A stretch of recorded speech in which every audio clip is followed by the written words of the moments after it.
What's going on, everyone? Jeremy here from The Quartering, and things are really weird on X right now, and I'm working on a longer video that I think will prove just how kind of fake the narrative is there. There are people a part of these kind of seemingly ever-changing movements on X, but I also believe that they are either bot promoted or algorithm promoted. It's almost like somebody at X has taken over the algorithm, because every time I open X, there's a post from somebody I don't follow telling me Tucker Carlson's bad, or that Matt Walsh is bad, or that Brett Cooper's bad. I don't follow these people. My entire feed is full of people I don't follow telling me what I should think. Haven't seen a cat meme in months. Many people believe that a leftist took over the algorithm at X, and I would believe them because I think what it's actually doing is actively dividing and distracting people from more important issues. And here's a perfect example of it. Matt Walsh has basically been under constant fire for the past several weeks now, both from people telling him he's just gotta quit the Daily Wire, and from people who are saying the Daily Wire should fire him.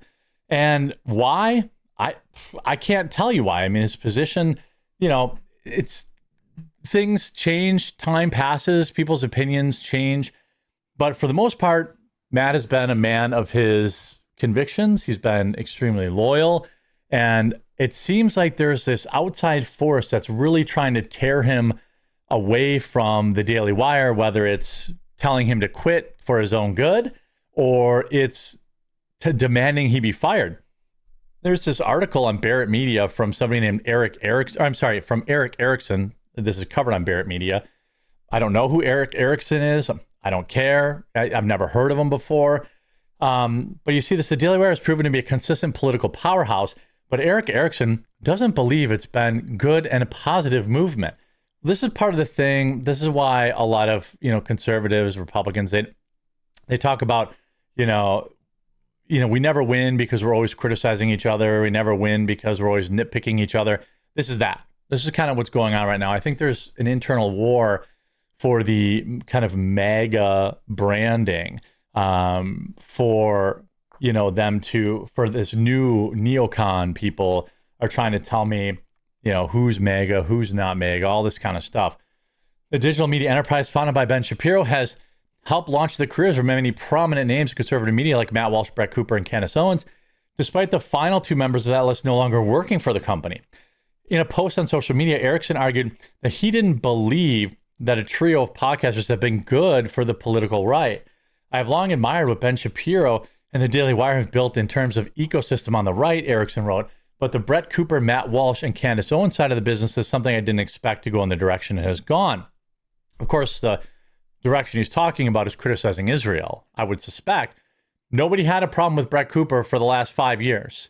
Nobody had a problem with anything. And then yesterday she told, somebody who was very obsessed with Israel to maybe consider going and living there, and critiqued Ted Cruz.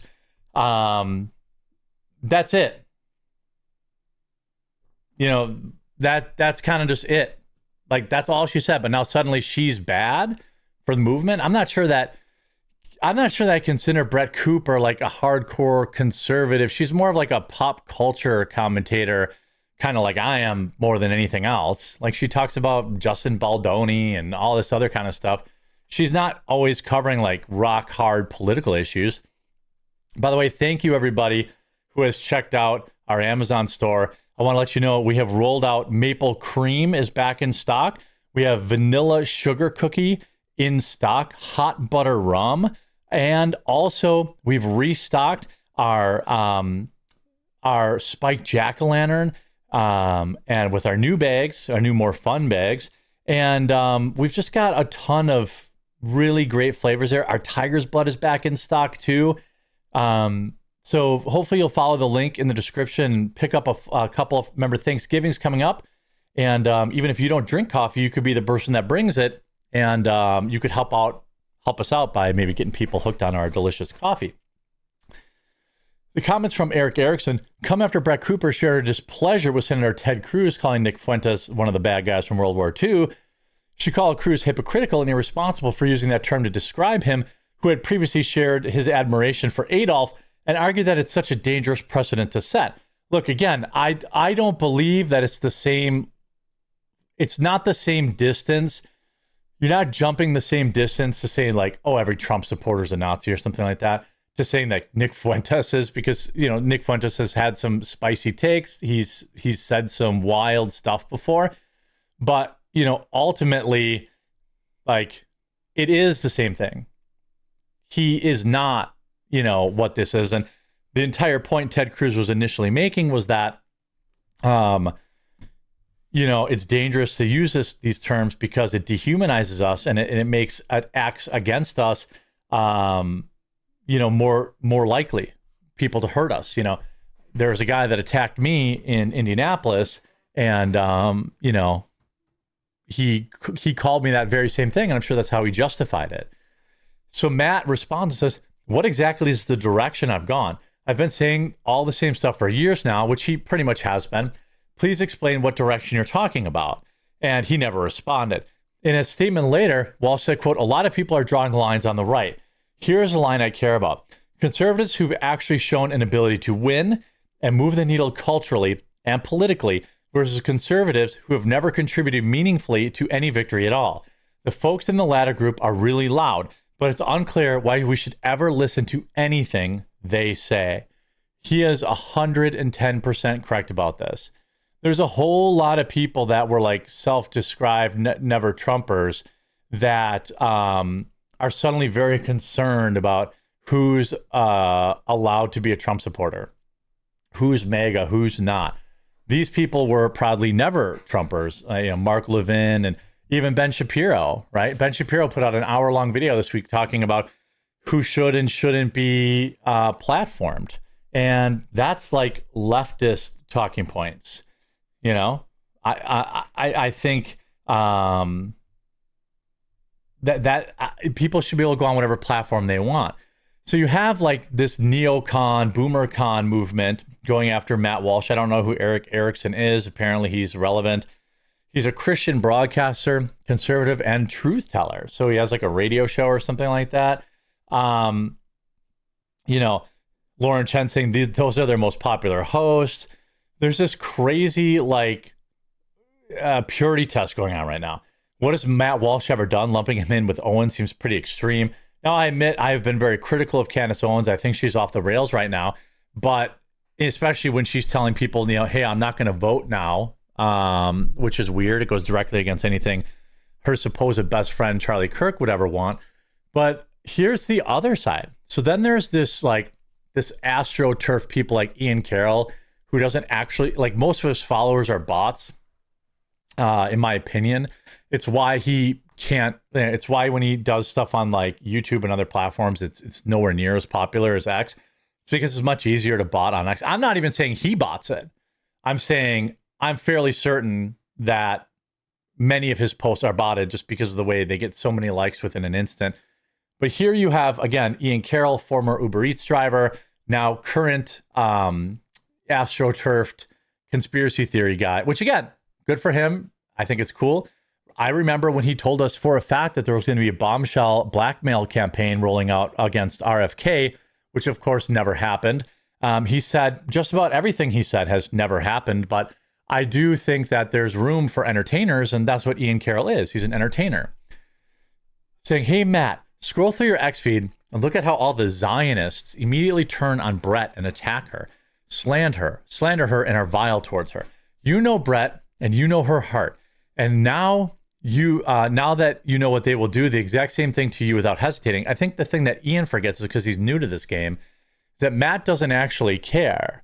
Like, Matt doesn't listen to other people's opinions. Matt's, in general, his own dude. And like, Matt doesn't really give a crap about people being mad on X. Why do you stay in the camp and pretend these people are your friends? They are not. It's like they're trying to guilt him into quitting, which is, it's a tangential way to go after Ben Shapiro, which is what Ian Carroll is really doing here.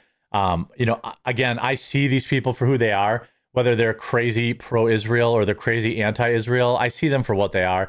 I see through their nonsense. A lot of people can't. A lot of people think he's being really genuine here and he really wants Matt Walsh to leave Daily Wire, which is nonsense, of course. They care about their ethno-state in a desert. They would tear your country down and spin on it to ensure their own. I know you're under contract and can't leave until it expires. And I imagine they're putting immense pressure on you to try to keep you there. But what's happening to your country and your friends right now? You're not America first while you work for an Israeli propaganda company. Think about it. We will have your back when you're ready to stand up for your country. I mean, this is a wild, wild thing to say. 10,000 likes, by the way. Now, I don't know if Matt Walsh will have the stones to want to even deal with this, but this is a wild thing to say. He's basically calling Matt Walsh a coward for not quitting the Daily Wire. He's basically saying, Matt Walsh, prove you're not a coward. You know, quit the Daily Wire because I don't like Ben Shapiro. I mean, I actually don't think that Matt Walsh grows the Daily Wire at all. I think Matt Walsh grows himself. And I think if there's ever such a point in which he does want to leave the Daily Wire, he will do so, but it won't be because some greasy mustachioed guy on X is telling him that if he really cared about it. I mean, this whole thing is a creepy appeal to emotion. Prove you love your country by quitting. And then, so you have one side of the aisle, kind of the aggressively pro-Israel side, saying he needs to be fired or quit or fired. And then you have the aggressively anti-Israel side telling him he needs to quit. Like, maybe Matt should just do what he wants to do. And I think that's what he's going to continue to do.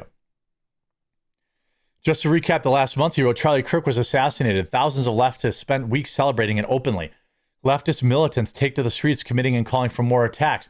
Attorney General for Virginia expressed his desire to take the lives of conservatives and watch their children pass away. Democrats voters turn out en masse to vote for him. Do you understand who your enemies are yet? And this is what I'm talking about. There are so many that are seeking to divide us and distract us from what's going on. Yesterday wasn't exactly the statement that the far left thinks it was, but it certainly should be a warning to people who give a damn about conservatism. Like, right-wing infighting and worrying about this stuff nonsense all day long does not translate to voters turning out. Mamdani was always going to win, okay, in New York, but there are other elections like in Pennsylvania and Virginia that kind of mattered. And while everyone was busy arguing on Twitter on who's real MAGA and who's real pro-Israel and they weren't talking about those elections, they weren't getting out the vote, and then they lost. So, you know what? I stand with Matt in his, obviously, he can do whatever he wants. I prefer to point my eye continually at the far left. I still believe that is who took Charlie Kirk's life, and they would gladly take my life if given the opportunity. And so that's what I'm going to continue to do. I'm going to stay on task, and because the midterms actually matter to me. I hope you were informed by this video. I hope you'll check out our coffee, and we'll talk to you again real soon.